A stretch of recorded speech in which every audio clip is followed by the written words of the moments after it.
After 5 years of marriage to Ethan, he developed a crush on his best friend's sister. I was a little suspicious of his actions, but he told me, "Don't worry. I really think of her as a sister. It's just innocent between us. She's still young, and her health isn't that good. I'm just helping to take care of her for a while. It's not safe for her to travel by herself. I feel responsible for her. Don't think too much about it. Can you just let it go with a young girl?" I looked at my lover, who was becoming more and more unfamiliar. I nodded and agreed. He was very pleased with my tolerance and consideration, and I made the final mark on the calendar. After the 30-day cooling-off period was over, it happened to be Ethan's birthday. I gave him a divorce certificate as a birthday present. That night, it was already past 11 o'clock when I arrived at the hospital. I stood in the dimly lit corridor. Through the glass wall in front of me, I could see what was going on in the infusion area. My husband, who claimed to be playing cards with a client, was at that moment embracing a slim young girl.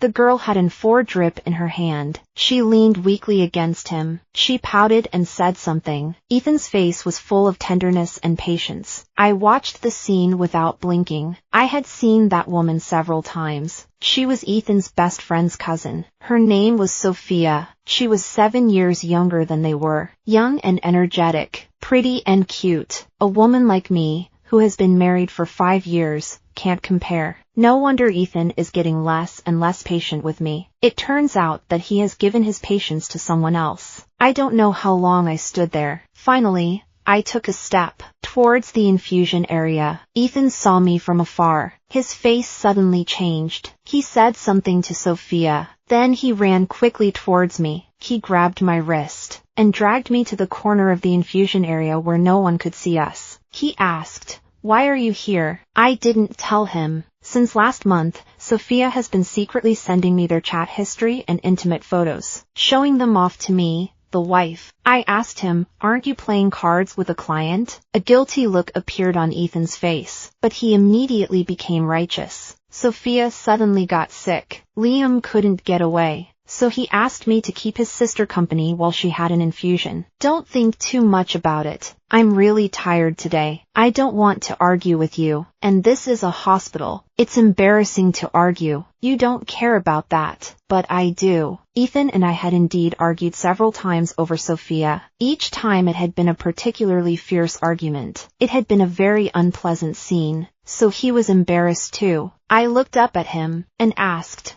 "Why didn't you ask me why I was here at the hospital?" Ethan pauses. It's as if he suddenly remembers something. "You're sick." I smile, in a relaxed tone, with a hint of a joke. "Do you think I'm here to arrest you?" Ethan's face changes suddenly. His expression is rich in emotion. It looks very interesting. He says to me with a stern face, "Emily, you're here again, aren't you? How many times have I told you? There really is nothing between Sophia and me. I just think I should take care of her a little more. Nothing more." I looked at him calmly. I didn't say anything this time. Ethan's face turned even more unpleasant. "Do you think I can't tell you're insulting me? What happened to you? You used to be obedient and well-behaved. Look at you now. You're mean, and you're always unreasonable." My fingers, which had been hanging down, slowly curled up, even though I was prepared for it, and I've thought it through. But Ethan's words still sent a stab through my heart. I used to be obedient and well-behaved. Then why didn't he mention anything about his past? He used to treat me with the utmost care, treated me like a treasure, and promised to love only me for the rest of his life. But now, okay, if you're fine, you can go back. Ethan urged me to leave. "If there's something, we can talk about it at home. Don't make a scene in the hospital." He said this while looking back at Sophia, worried that my quarrel with him here would affect her. I nodded and said, "Okay, you go home early too. I really have something to tell you." Ethan looked at me in surprise, obviously not expecting me to agree so easily this time. I turned around and left the hospital. After returning home, I sat at the dining table, staring blankly. Ethan and I have been married for 5 years. Before that, I had always longed to marry him. I considered him my everything. He was even my salvation. But to be honest, when I found out that he had cheated on me and fallen in love with another woman, my first feeling was not anger. It was fear. I was afraid that he would leave me, that he would abandon me. My father died young. My mother remarried. My stepfather loved to drink. He was short-tempered. Whenever anything went wrong, he would beat me. When I was older, he didn't just hit me. He also made inappropriate moves on me. I was young at the time, and I was beaten for a long time. I was scared. I didn't dare to resist. Ethan saved me from this painful life. He took care of me, cared about me, gave me love, and finally gave me a warm home. From young to now, I have relied on him for almost 10 years. Unexpectedly, our relationship ended so hastily and unsightly. At 2 a.m., Ethan came home. "Why aren't you asleep?" He sounded a little guilty. His tone wasn't very good. "Are you still going to argue with me?" I smiled and said to him, "There's a document. You need to sign it quickly." "What?" As soon as Ethan finished speaking, the phone rang. He glanced down. His face immediately became nervous and guilty. I guessed. It must be Sophia calling. "Aren't we changing houses? We haven't even agreed on the terms of the sale yet. I want to know if he still cares about our home." So I lied to him. "Are you going to sign now?" I put the divorce papers on the table. My fingers curled slightly. I stared at him nervously. Ethan didn't notice anything unusual. He didn't even read the contents of the agreement carefully. He flipped directly to the last page. He quickly signed his name. I suddenly laughed. Ethan seemed to sense it. He frowned and asked me, "What are you laughing at?" "I'm ridiculous." I looked up at the man I'd loved for 10 years. "Ethan, thank you. Thank you for taking care of me for the past 10 years. Thank you.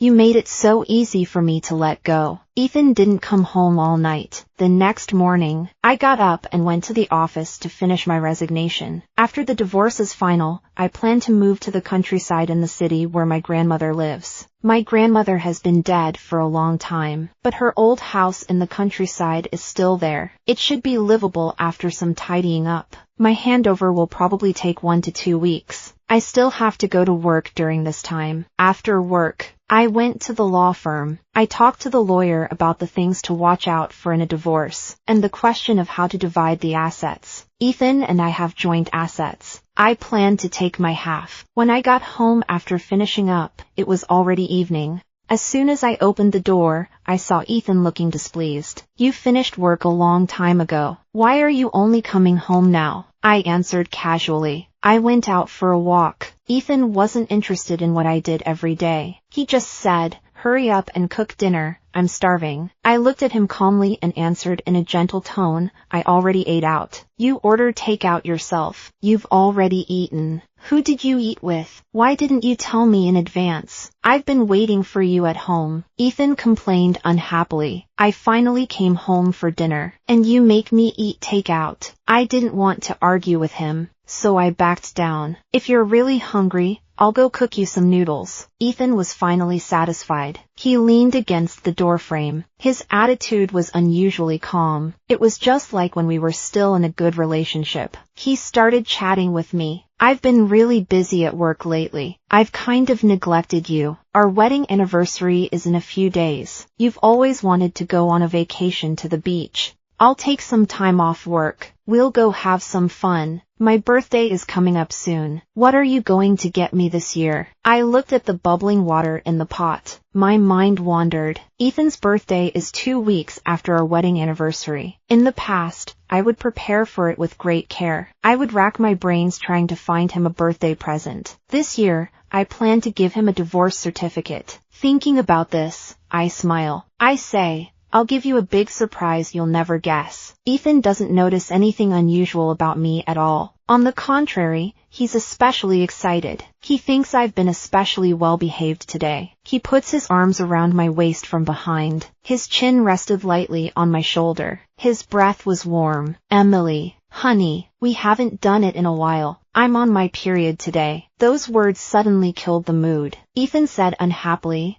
how come you're on your period again? Every time I ask you to do something, you always have a bunch of excuses. It's really disappointing. Ever since I found out about his affair with Sophia, I'd refused to let him touch me. I was worried I'd catch an infection, except for that time at the dinner party when I drank too much. I've been really busy at work lately. My period is a bit messy. I casually made up an excuse to explain it. Ethan looked unhappy. He came out of the kitchen with a gloomy face. I put the cooked noodles in front of him. He still had a stern face. He said coldly to me, "Let's sleep separately from now on. You don't want me to get close to you anyway." That's exactly what I want. So I said, "If that's what you want, then that's what we'll do." Ethan looked up at me. His face was dark. He looked both aggrieved and angry. "Emily, you're amazing." He dropped his chopsticks. Slamming the door behind him, he left. I calmly poured away the rest of the noodles, then applied a face mask, and started to gather the things I would need for sleeping in separate rooms. At that moment, my phone vibrated.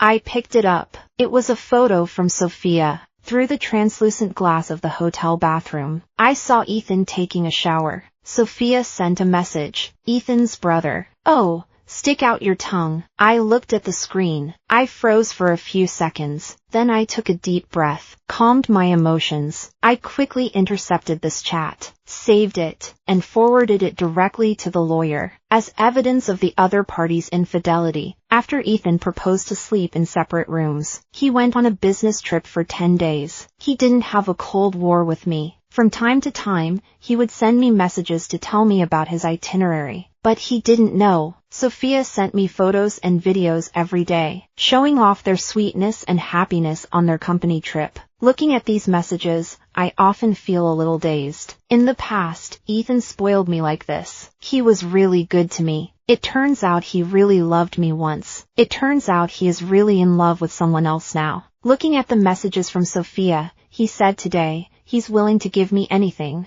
He even asked me to bear him a child. "Emily, you've been married for so long. Why haven't you had a child? Is there some kind of problem? That's a real shame. You've been married for so long for nothing." I suddenly feel a dull pain in my chest. Ever since I married Ethan, I've been hoping to get pregnant. That way, our little family would be more lively and complete. But I haven't been able to do so. Maybe it was because my stepfather injured me when I was young. Maybe it was fate. I don't know. My phone vibrated suddenly. Sophia had sent me a message. "If I got pregnant, would you initiate the divorce?" I slowly moved my finger to reply to her. "Then you try your best. I wish you happiness." Then I put down my phone and started tidying up. I contacted the real estate agent selling the house. Ethan was away on a business trip for 10 days. So I packed for 10 days. I divided the contents of the house into 3 categories: Ethan's, mine, and the trash. The day Ethan returned,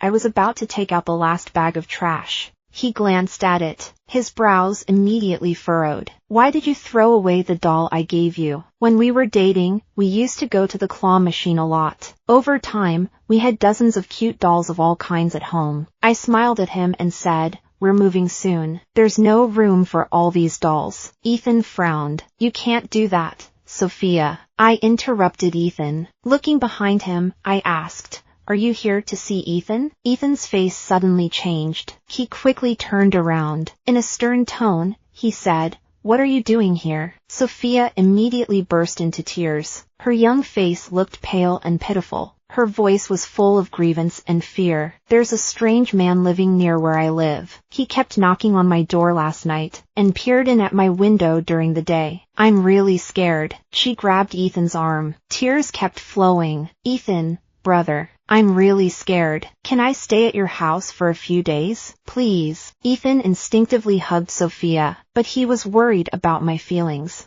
He said carefully, "Emily, look." I immediately smiled. "We've been moving around a lot the last few days. The house is a mess, and we don't have any extra bed linen or duvet covers. I'm afraid there's no way Sophia can stay with us." Sophia burst into tears. "Ethan, brother, What am I going to do? Ethan gave me an unhappy look. I spoke before he could. But the new house is almost ready. You can go and stay there. Ethan froze. Suddenly it was quiet. I ignored them. I went downstairs to take out the trash. When I returned home, Sophia had already left. Ethan was standing alone in the empty living room. He frowned and asked me, "Do you really want Sophia to live in our new house?" "I do." "What's wrong?" Ethan stared at me. His face didn't look good. "Emily, something's wrong with you lately. Are you up to something?" I laughed and said, "Your birthday is in half a month. I'm preparing a surprise for you." Ethan's face eased a little. He said to me, "Our wedding anniversary is coming up. Take some time off from work. I'll take you on a vacation to the beach." In the evening, Sophia sent me a photo of her and Ethan in the new bed. She said, "Emily, the bed you chose is really soft. Ethan said it's much more comfortable than the old one you had. You must have been tired after cleaning the new house. Brother Ethan has been keeping me company lately. He didn't have time to help you. But this is what you should be doing, right? After all, you are getting old now. You can only do housework." I didn't reply. I didn't clean the new house. I hired someone to do it. The cost was paid by Ethan's credit card. I never intended to live in that new house. So Ethan and the others can do whatever they want. Even if they mess around in there, it's got nothing to do with me. At that moment, the agent sent a message saying the buyer agreed to my request for a lump sum. The contract will be signed tomorrow. The money will arrive the day after tomorrow. I also have to move out by the day after tomorrow. I agreed. This was originally my plan. After the divorce, the old house belongs to me. The new house and the loan belong to Ethan. As for the savings, we split it. The sale of the house went smoothly. That evening I checked into a hotel. Then I sent Ethan a message. I told him the house had been sold, and that he shouldn't go back to the old place for a while. Ethan was a little upset, because I hadn't told him in advance, and had just done the sale myself. I told him it was part of his birthday surprise. Ethan asked curiously, "What exactly have you got planned for me? Is it expensive?" I thought, something that can take half of your assets. It shouldn't be cheap. Well, it is quite expensive. On our wedding anniversary, I still packed my bags. For Ethan, I really loved deeply going to the beach with him. It was a dream I had since I was a girl. So, this trip will be a perfect end to this relationship. After the trip, I will no longer have any obsession with him. It was time to go. I called Ethan. I asked him when he would arrive. The phone suddenly hung up. After a while, Ethan sent a text message. "I'm sorry, Emily. I have to work overtime at a meeting. We have to postpone the trip." I looked at the message and couldn't help but laugh. "When it's my birthday, we'll go again, okay?" I was really naive. I actually thought Ethan and I would have the opportunity to travel together to say goodbye. Just as I was thinking this, Sophia's text message came. The text contained a photo of her and Ethan holding hands as they walked along the beach. The view from the beach was really beautiful. "Emily, it's such a shame that you didn't come. There are only 2 weeks left. The divorce cooling off period will be over." I thought to myself, just hold out for 2 more weeks. I hadn't eaten yet. I ordered some takeout. Then I started watching an online drama. After 10 minutes or so,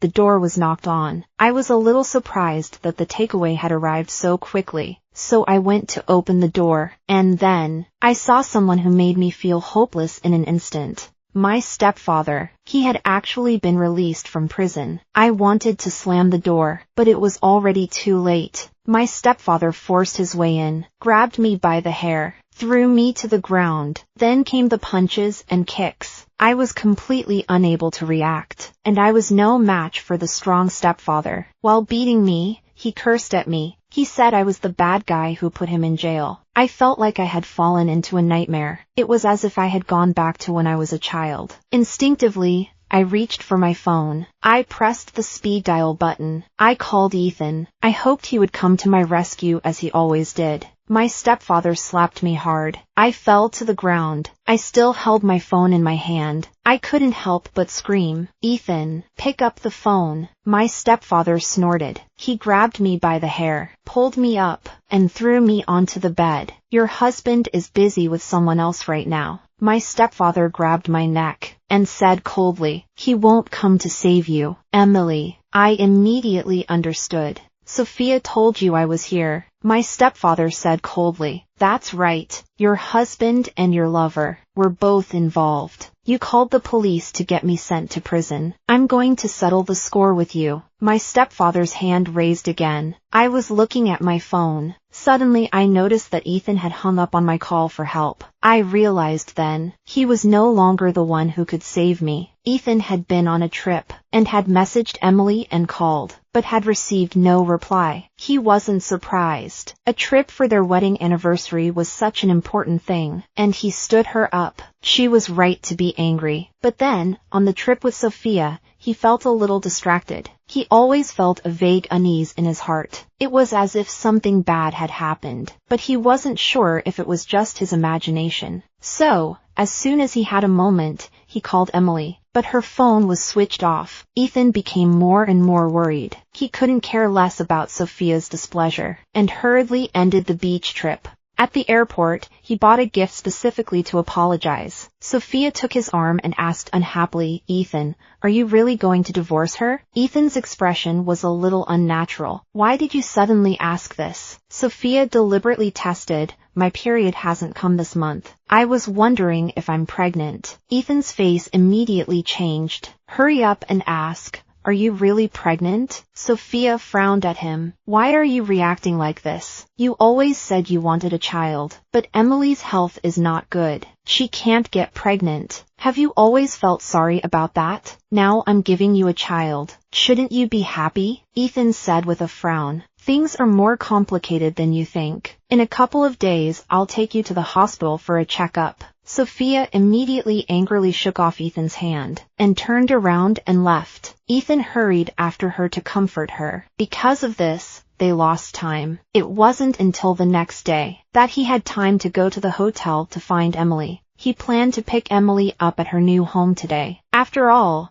it wasn't very convenient to keep staying at the hotel. Ethan was a little surprised when he heard this. He asked the receptionist, "Has Emily already checked out? When did this happen?" The receptionist looked at him up and down, and asked, "Who are you? What is the matter with you looking for her?" "I'm her husband." The receptionist immediately gave him an incredulous look. "Don't be ridiculous. If you're her husband, how come you don't know that she was attacked by her stepfather when he broke into the house and almost lost her life?" That incident caused quite a stir. The situation was also very urgent. If she hadn't managed to break free in time and escape from the room, she would have been killed. She might not even be alive now. Ethan froze. He suddenly remembered that Emily had called him that day, but he was busy with Sophia, so he hung up. Since then, Emily had been out of contact. Ethan's face suddenly turned pale. He realized he had hung up on Emily's call for help. He had gone to great lengths to save Emily from her predicament, but now he had pushed her back into it. Emily must hate him. She might even divorce him. Ethan felt his world fall apart. He dropped to his knees. He thought to himself, "It's over. Emily must hate him." He asked around. He had a hard time finding the hospital where Emily was staying, but when he arrived, the bed was empty. Emily had been discharged that morning. It felt like it was all arranged on purpose. Ethan realized he had made a terrible mistake. He hurried back to their new home, but the house was still empty. Ethan looked around carefully. He couldn't find any of Emily's things in the newly decorated house. He couldn't believe it. So he opened the cupboards and drawers one by one. He wanted to find a personal item that belonged to Emily. There was nothing of Emily's here. There wasn't a single item that he and Emily had owned together. This new home was spotless.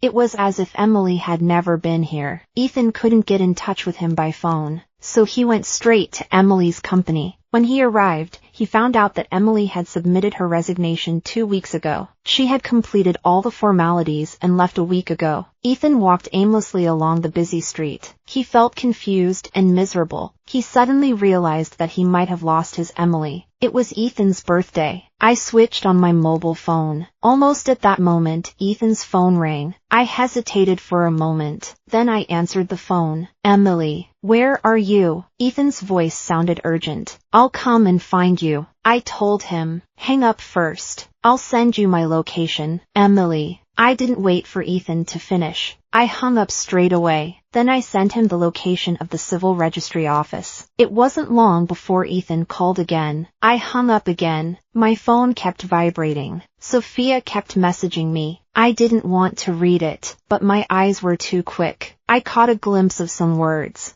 I'm pregnant. It's Ethan's baby. This message made me freeze for a moment. Then I looked away, but my heart grew heavier and heavier. I felt like I couldn't breathe. After my stepfather was arrested, I also sued Sophia, because she had told my stepfather where I was. She was in cahoots with him. I didn't expect my stepfather to speak up for her. He said Sophia didn't do it on purpose. They weren't in cahoots. As a result, Sophia was released. She got off lightly. Emily, I heard that your stepfather hit you. Thank goodness you're okay. You're really lucky. We're all lucky. You're safe and sound. I'm also pregnant. I closed my eyes. I tried to control my emotions. I took screenshots of all the chat history. Then I sent them to Ethan one by one. Ethan quickly replied to me, Emily, can you hear me out? What happened with Sophia was an accident. It was just a fling. I never intended to divorce you. We've been together for so many years. You'll always be the person I love most. I didn't want to read it.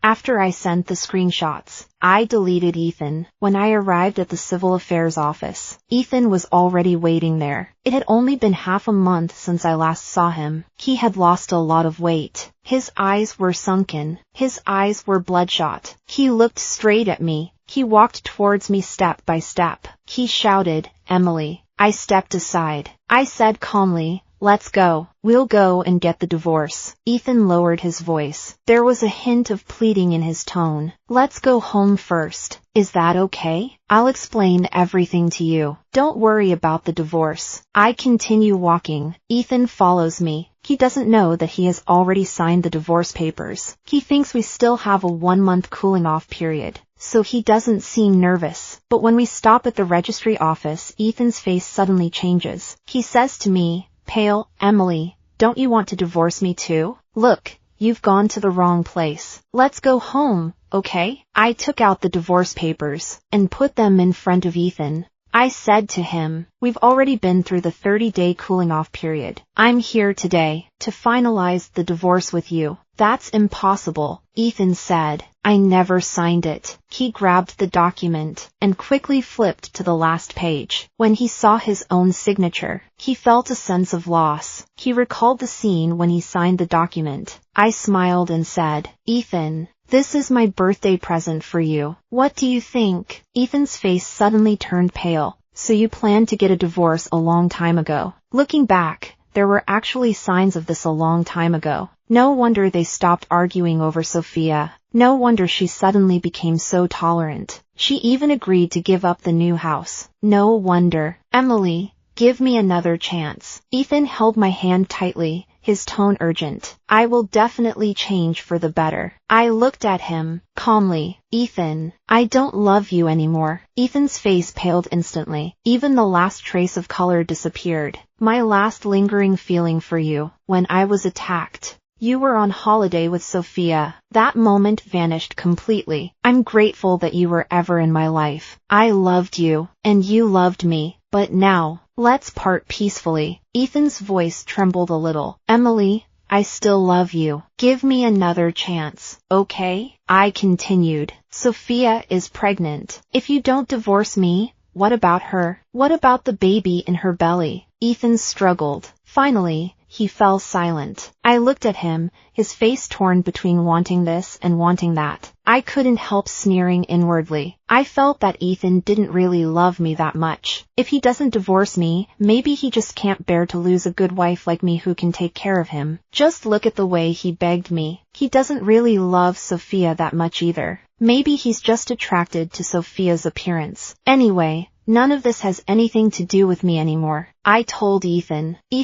let's get a divorce. This time, Ethan didn't beg me not to go. After the divorce was final, he said to me, I'm sorry, Emily. I've always had you in my heart. I wanted to say he was being hypocritical, but then I turned around and saw Sophia standing there. So I changed my words and asked, what about Sophia? If she wasn't pregnant, would you still divorce me? Ethan said with a bitter smile. No, Emily, I never wanted to divorce you. If we had a child, things wouldn't have turned out like this, I said coldly. Luckily we didn't have a child. Giving birth to a child to someone like this is really not worth it. Ethan's face turned pale again. He seemed to want to say something to me, but he was interrupted by Sophia's rant. Ethan, what do you mean by that? She ran over, angrily said. When you courted me, this is not what you said. I don't want to watch them argue. Pick up the divorce papers and prepare to leave, Emily shouted. Ethan, you go after her quickly. I'll go get rid of the baby. I hailed a taxi and left straight away. Halfway there, I received a text from Ethan. Emily, our nearly 10 years together. No one can compare.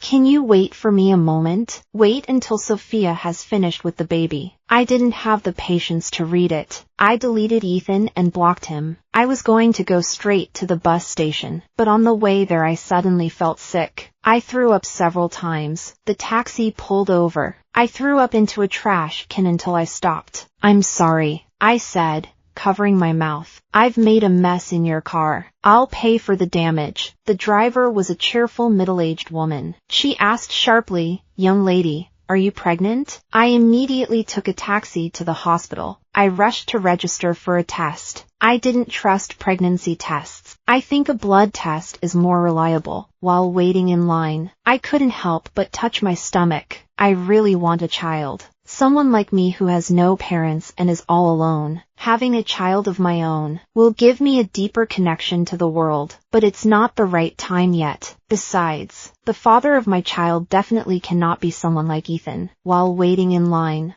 I felt like time was passing really slowly. All kinds of random thoughts kept popping into my head. I had done some tests before. The doctor said my uterine wall is naturally thinner. It's not easy to get pregnant, and it's impossible to have an abortion. Otherwise, it will be even more difficult to get pregnant in the future. If this time, I started to regret it. If I hadn't gone to the dinner party, it wouldn't have happened. Just as I was thinking, I suddenly heard Ethan's voice. Emily, why are you here? He looked up and saw the obstetrics sign. First, he was surprised. Then his face was full of joy. He asked, "You're pregnant?" Ethan immediately put down Sophia. He ran up to me quickly and said excitedly, "Right, Emily, you're pregnant. We're having a baby." I'm not. I immediately denied it. But Ethan didn't believe me at all. He insisted that I was pregnant. I only hid it from him because we were getting a divorce. Let's get married again. Ethan was full of joy. He didn't notice Sophia's bad mood at all. Emily, we'll get married again right now. From now on, I'll only be good to you, I said firmly. Ethan, I'm not pregnant. Even if I were, I wouldn't want the baby. Since I've already decided to leave, I won't leave myself with any ties. I'll sever all ties with Ethan. Emily, don't be impulsive, okay? The baby is innocent. Ethan stood in front of me and said solemnly, I'll break up with Sophia right away. I'll do whatever you say. At this, Sophia, out of control, shouted, "What about the baby in my belly?" Ethan, the baby in my belly, isn't it your flesh and blood? For the past half-month, Ethan had been plagued by stress and guilt. Facing Sophia's questioning, he finally couldn't hold back his emotions. I reminded you every time to take your medicine on time. Why didn't you take it seriously? Now you're pregnant. This is entirely your own responsibility. Sophia stared at Ethan in disbelief. She was full of doubts. That's not what you said before. You clearly said that you always wanted a child. And you said that if I got pregnant, I would give birth. You would be responsible for raising it. Ethan said impatiently. That's because Emily couldn't have children before. Now she can. What are you? Sophia's face instantly turned pale. Her eyes stared at Ethan. Ethan said sternly, and about my divorce. We had an agreement. We wouldn't tell Emily about us. But you friended her, and showed her the pictures, and forced her to divorce me. You're really disappointing. I'm so disappointed in you. Ethan, I'll never let you go. Sophia lost control of her emotions. Like a madwoman, she rushed at Ethan. The two then wrestled with each other. I took this opportunity I slipped out of the hospital. I went straight to the airport. I bought the first flight out. I had already moved to a new city. I registered for pregnancy tests there. Luckily, I wasn't pregnant. In the taxi that day, I just felt sick. I was relieved. I started a new normal life. However, because of the division of property, I still occasionally had to communicate with Ethan through lawyers.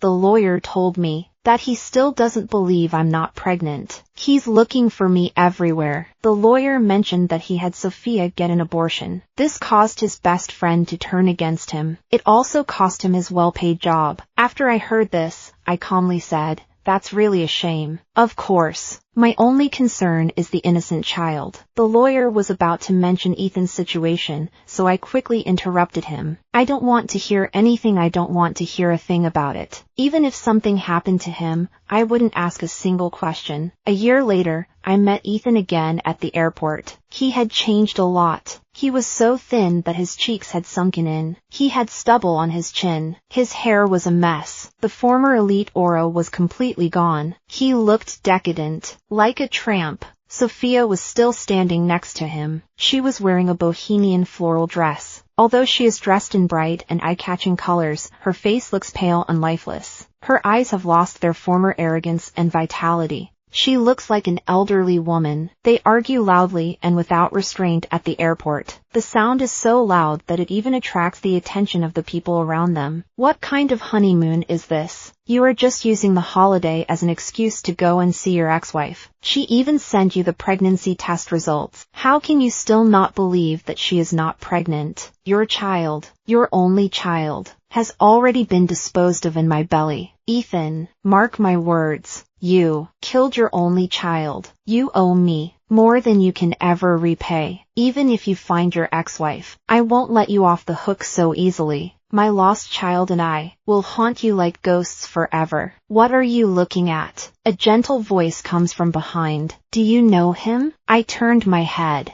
and smiled at the person next to me. It was my ex-husband and his current girlfriend, who he was now officially with. Oh, it's them. Seeing him like this, I was relieved. The person next to me smiled and said, "Because it seems now I'm much better looking than him, and I guess I'm also richer than him." I responded helplessly, "Mr. Howard, don't make fun of me. I'm a single person now. The person next to me is my current boss." He was also a classmate who had liked me in high school. He smiled at me and said, "It's okay. I can wait for you." I didn't say anything. Together with the person next to me, we strode towards the sunny boarding gate.